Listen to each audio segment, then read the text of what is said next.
Donc, prochain chapitre qui nous était, c'est chapitre de search. Search, c'est quoi? Search, c'est un type de numbers qui nous peut en maths, qui est bien important, qui je vous avais dit après. Surtout, bonne place que vous avez besoin solve one quadratic equations, ou bien bonne place que tu avez give you answer in exact form, qui est bien important. Avant qu'il me rentre pour ce chapitre-là, je me rappelle qu'ils ont fait indices. Indices, comment je connais cette définition, un index number, c'est un number qui est une base avec ce power.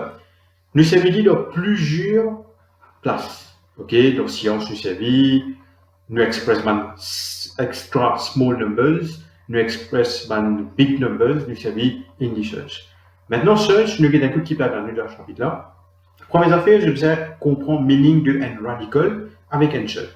Nous avons la comparaison.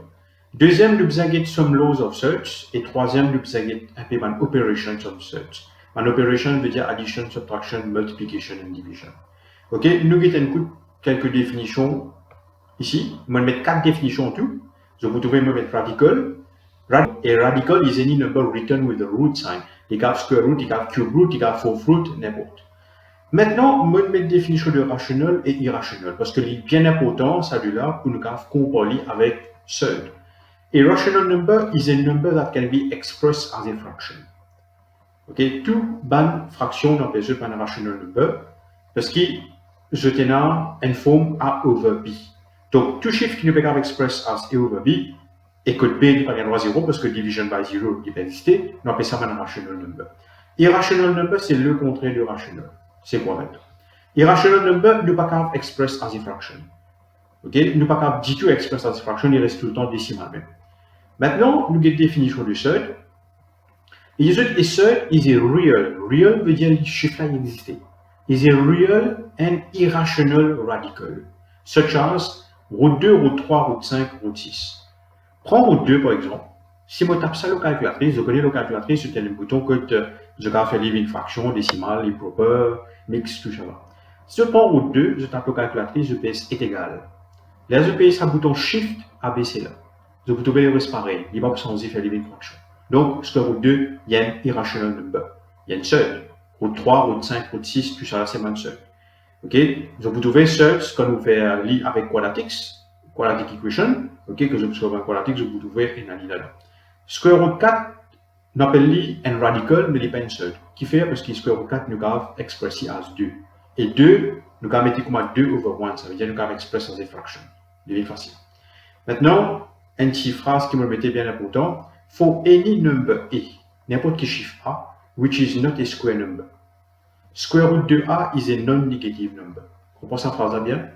Si A n'est pas un square number, et n'importe quel chiffre A pas un square number, square root de A lit un positive number. Ok? Nous avons un peu de properties maintenant. Une property, ça est bien important. Je vous trouve dans plusieurs properties qui permettent d'accompagner avec un exemple. Donc, it is let A and B be two non-square numbers, by one square number, and let X and Y be any two constant. Ça, je vous trouve le combat dans un exemple. It is si on prend square root A fois square root A, les deux autres en même.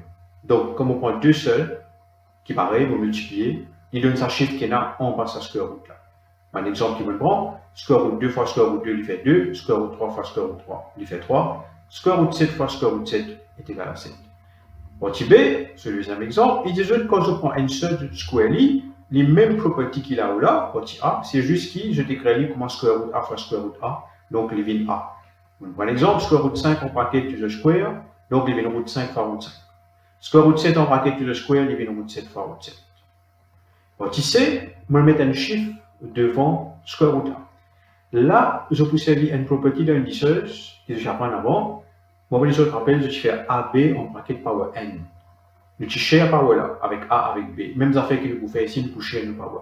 Donc, si on a x square root A power 2, mais il y a power 3, il y a power 4, n'importe qui power, nous share le power avec x avec sa square root là. Donc, il y a x square multiplié par square root A en bracket square. Donc, il y a x square fois A, parce que square root A du square a été partie B. Les bouviers A, il y a x square fois A, il y a A x square. Ça, si mon chiffrage, je peux simplifier.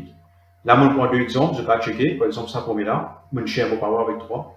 Il y a 3 square root 5 plus le square. Il dit là, 3 square est égal à 9, square root 5 plus le square, il fait 5. Je vais multiplier mon 45. Partie 2 là aussi, les mêmes affaires, je vais checker. Maintenant, si nous avons deux différents seuils, nous pouvons multiplier. On a route A fois route B. Qui nous fait, moi, écrire une square root, pareil, nous écrivons à sa square root là, pareil. Donc, les bouvines A fois B, là, je multiplie ça en là, et que je le mets avec le square root. Deux exemples qui me prend, square root 3 fois square root 5. Donc, je gagne square root 3 fois 5, c'est une seule square root, je multiplie mon square root 15. Partie E maintenant, si nous avons un chiffre devant le square root là. Moi, je prends mon square root pareil, ça x et y là, je prends les deux différents chiffres. Ok? Qui nous fait ici, tout le temps, je prends chiffre fois chiffre, seul fois seul. Ça, c'est une affaire qui est vraiment important. Je vais faire calcul là. Tout le temps, chiffre fois chiffre, seul fois seul. Chiffre fois chiffre, x fois y, seul fois seul, voilà. X fois y de moins xy, square root a fois square root a de moins a. Donc, vous multipliez numérique. Donc, vous devez me prendre un exemple, vérifiez-le, checker. Partie F, me prend des différents chiffres, deux différents seuils. Ok? Donc, vous devez savoir, à mesure que nous pouvons descendre, nous pouvons servir dans previous properties. Nous faisons chiffre fois chiffre, on a x fois y, square root a fois square root b, voilà, on a ça. Deux, trois exemples qui me prend, on va là, par exemple, on a 2 root 5 fois 3 root 3. On fait 2 fois 3 avant, on met dans le bracket, square root 5 fois square root 3, on met dans le bracket, là, on fait n pour n. 2 fois 3 fait 6, square root 5 fois square root 3 devenu square root 15, et je viens coller ça de l'ensemble. Il vient 6 square root 15. Jamais je prends 6 fois 15, il n'est pas listé. Parce que 6, c'est un normal number, 15, c'est un seul. Square root 15, c'est un seul. Ok, deuxième là aussi pareil. Partie G, on prend division maintenant, on finit multiplication. Donc, division, quand on a square root de A divisé par square root de B, je peux faire un seul square root.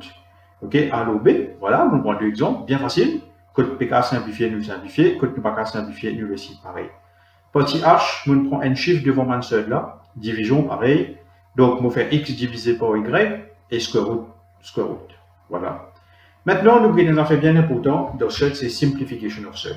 Et là, des fois, quand je vous besoin express your answer, quand je vous fais un calcul, les gens avaient give your answer in exact form and simplest form. Quand les gens savent faire là, je disais qu'on simplifie le seul. Comment nous simplifier un seul? Les gens est seul is said to be in its simplest form if the number inside the root sign has no perfect square as a factor. Si je gagne un chiffre qui peut un perfect square as a factor, perfect square veut dire square number. Si nous prenons un perfect square as a factor, ça veut dire li un seul. Maintenant, si nous avons un square number en termes de facteur, ça veut dire li un seul qui n'est pas simplified. Ok? Donc, nous allons écouter maintenant. Un perfect square que je tenais, c'est un chiffre 1, 4, 9, 16, tout ça là. Ok? Ça, c'est un step qui me mettait pour simplifier un seul. Donc, premier step qui nous fait, express the number under the square root as a product of two factors. Donc, one number is the largest square number and the other is the normal number. On pense à la première ligne là bien, c'est un petit pli important. Si je réussis qu'on pense à partir A là, B, c'est facile. Si on réussit on a une largest square number, on montre une petite technique un petit peu. Pour je vais express un chiffre en par square root là, il est facile. La raison pour c'est bien une property, ça c'est une property. Une property, il y a nous square root xy est égal à square root x fois square root y. Ça peut nous pousser par un de square root là, et à nous pousser simplifier. Ce qui nous pousse simplifier, c'est le square root de nous square number. Et nous square number, tout le temps, je vais mettre les commencement. Je vais prendre plusieurs exemples. Je vais prendre là, un square root de 24. Comment je peux connaître c'est-à-dire qui nous largest perfect square? Nous prenons 24 divise par 2. Nous gagnons 12. Quand nous gagnons 12, c'est-à-dire nous descendons. Qui premier square number moi avant 12? Moi 9. Là, je vais est-ce qu'il 24 divise par 9? Non, il n'est pas divisé exactement. Nous continuons de descendre. Il y en a 4. Est-ce qu'il 24 divise par 4? Oui. Ça veut dire que ça 4 là, il est le largest perfect square. Ok? Donc, le 24, il est 4 fois 6. Moi, c'est pas lui. On a root 4 fois root 6. Square root 4, il est 2. Square root 6, il reste pareil. Moi, multiplier ça de là. Moi, j'ai 2 square root 6. Moi, réussi simplify. 32 maintenant. 32, moi, divisé par 2, moi, j'ai 16. Et par la chance, c'est un square number. Donc, nous avons dit c'est un largest square number qui est là. Donc, 32 divise 16 fois 2. Tout le temps, nous divise par 2 avant. Hein? 16 fois 2, donc les square root 16 fois square root 2. Séparer, simplifier, nous gagnons réponse. 48 maintenant. Nous gagnons 48. Quand on fait 48, on divise par 2, on gagne 24.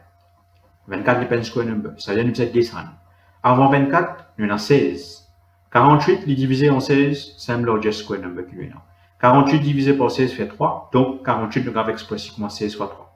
Divine square root 16 fois square root 3, séparé, nous avons sa réponse. Voilà, tout ça, un exemple qui est non, voilà, les similaires. De check and cut. Donc, deuxième partie qui nous parle guetter, c'est nous parle comment nous faire opération sur le seul.